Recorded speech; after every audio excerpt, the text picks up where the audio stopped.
আলাইকুম।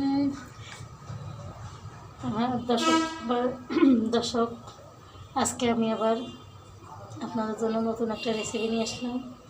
যেহেতু শীতের সিজন, তাই আজকে নিয়ে আসলাম আপনাদের জন্য আরেকটা নতুন রেসিপি। আর আপনারা আমাকে সাপোর্ট করবেন, বিসমিল্লাহ,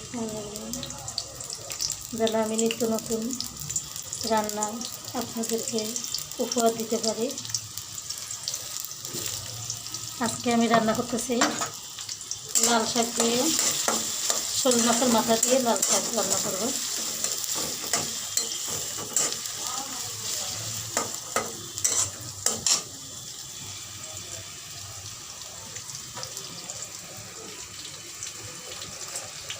দিয়ে দিচ্ছি পেঁয়াজ, প্রতিবারের মতোই আমি দিয়ে দেবো লবণটা আমি একটু আগেই দিয়ে দিই।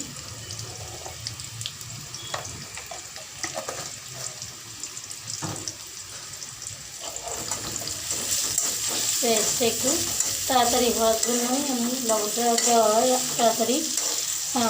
লবণটা দিলে পেঁয়াজটা তাড়াতাড়ি ভাজা হয়ে যায়, সেজন্য পেঁয়াজটা দিলাম। আর মশলা আমি যদি এটার মধ্যে রসুন দেবো, তাহলে রসুনটা কড়াইতে লাগবে না লবণটা দেওয়ার কারণে। বিশেষ করে লবণটা দেওয়ার কারণে মশলাটা কড়াইতে লাগবে না।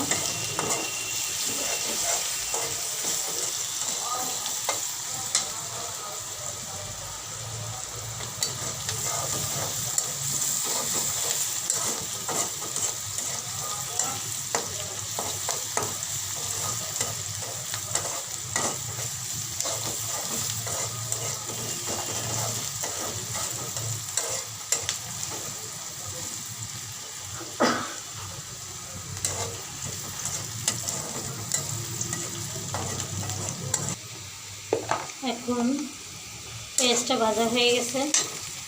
এখন দিয়ে দেবো আমি 1 টেবিল চামচ রসুন, কারণ যেহেতু শাকে রসুনটা দিলে একটু আলাদা ফ্লেভার আসে। আর কমিয়ে দিচ্ছি একটু চুলার আঁচটা কমিয়ে মশলাটা দিয়ে দেবো।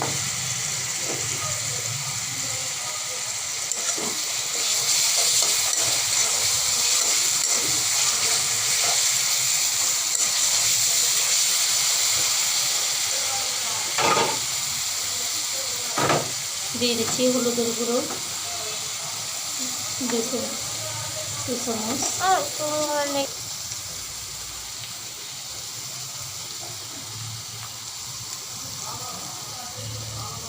দিয়ে দিচ্ছি ঝাল, আপনারা যেভাবে খাবেন, কম হলে কম, বেশি হলে বেশি। আমরা একটু বেশি খাই, তাই ঝালটা আমাদের বেশি খাওয়া হয়, তাই ঝালটা দিয়ে দিচ্ছি আমাদের পরিমাণ মতোই। আপনারা আপনাদের আইডিয়া অনুযায়ী দিবেন, বা আপনারা যতটুকু খান ততটুকু দিবেন। দিয়ে দিচ্ছি একটু পানি, দিয়ে দেবো একটু পানি।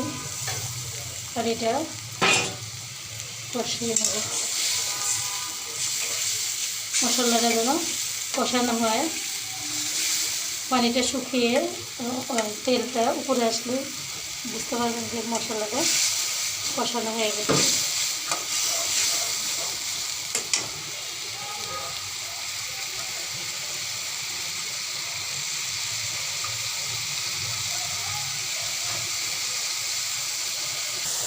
এখন মশলাটা কষানো হয়ে গেছে, দিয়ে দেব মাছটা। আমি যদিও শৈল মাছ, শিং মাছ, কই মাছ, এই জাতীয় মাছ কিংবা ইলিশ মাছ এগুলো ভাজি না, আমরা কষানো করেই খাই। এখন কষিয়ে রান্না করি মাছটা। কষিয়ে রান্না করলে বিষয়টা হচ্ছে যে, আমি আর একটা ভিডিওতে বলছি যে ভাজা মাছটা আমাদের গ্যাসের প্রবলেমটা বেশি করে, তাই কষায় রান্না করাটা হচ্ছে সবচেয়ে উত্তম, সবচেয়ে ভালো।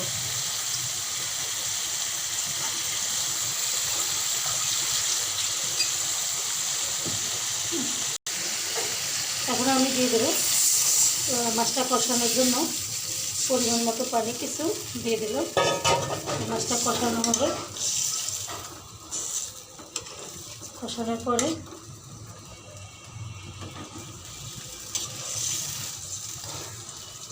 কষিয়ে উঠে রাখবো, তারপরে আমি শাক দেবো। এখন কষানোর জন্য পানি দিয়ে দিচ্ছি।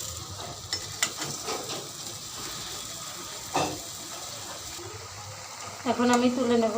আমাদের মাছটা কষানো হয়ে গেছে, এখন আমি তুলে নেব।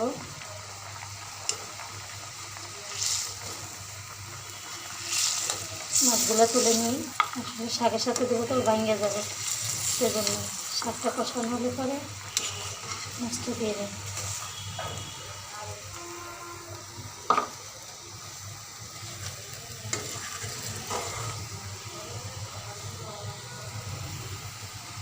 এখন দিয়ে দিচ্ছি শাক।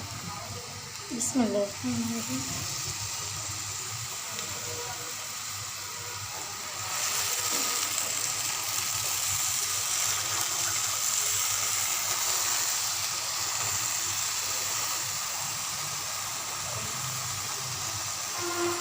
লাল শাক তো বেশি টাইম লাগবে না।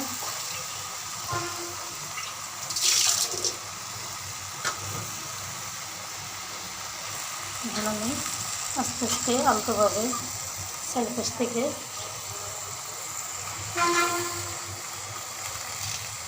ঘিরে দেবো।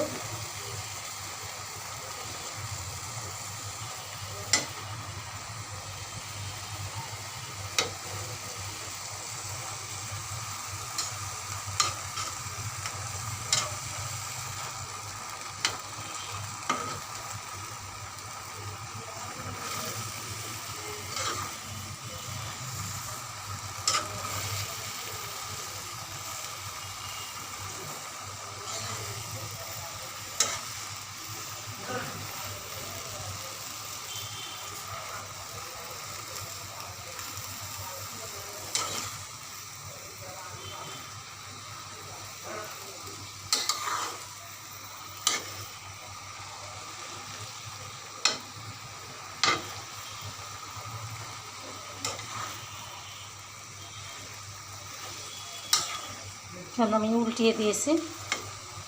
উল্টিয়ে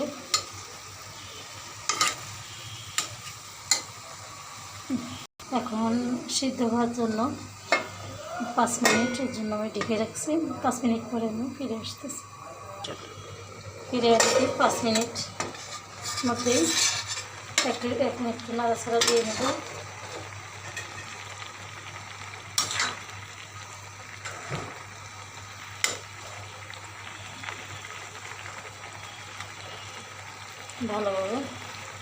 ভালোভাবে নাড়াচাড়া দিয়ে নেব।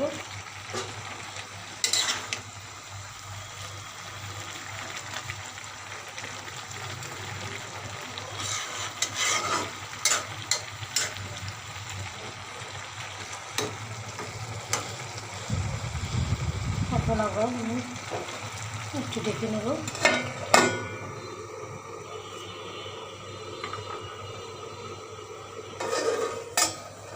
এখন আবার একটু, এখন মোটামুটি পুরোপুরি কষানো হয়ে গেছে।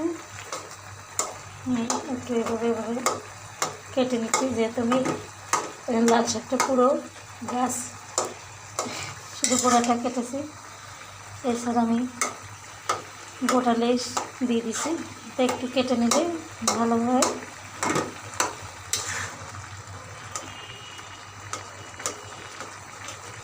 লাল শাকটা খুব সুন্দর একটা কালার আসছে।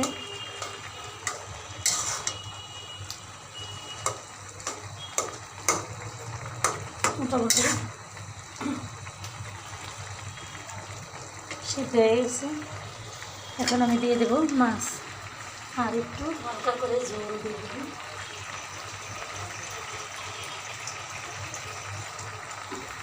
এখন দিয়ে দিচ্ছি 1 বাটি পরিমাণ পানি।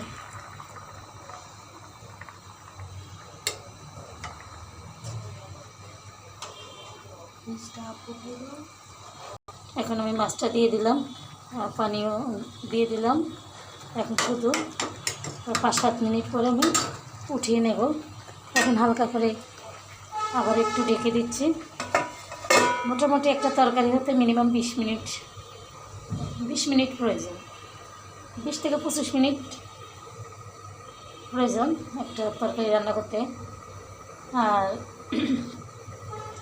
গরুর মাংসটা রান্না করলে টাইম একটু বেশি লাগে যদিও। এখন প্রায় হয়ে গেছে আমাদের শাক দিয়ে শৈল মাছ রান্না। এখন আমি ধনিয়া পাতা দিয়ে তুলে নেব। ধনিয়া পাতা দিলে ফ্লেভারটা ভালো আসে, তাই ধনিয়া পাতাটা দিয়ে তুলে নেব। আজকে আমাদের শৈল মাছ দিয়ে শাক রান্না, মাছ দিয়ে শাক রান্না, শাক দিয়ে মাছটা করো।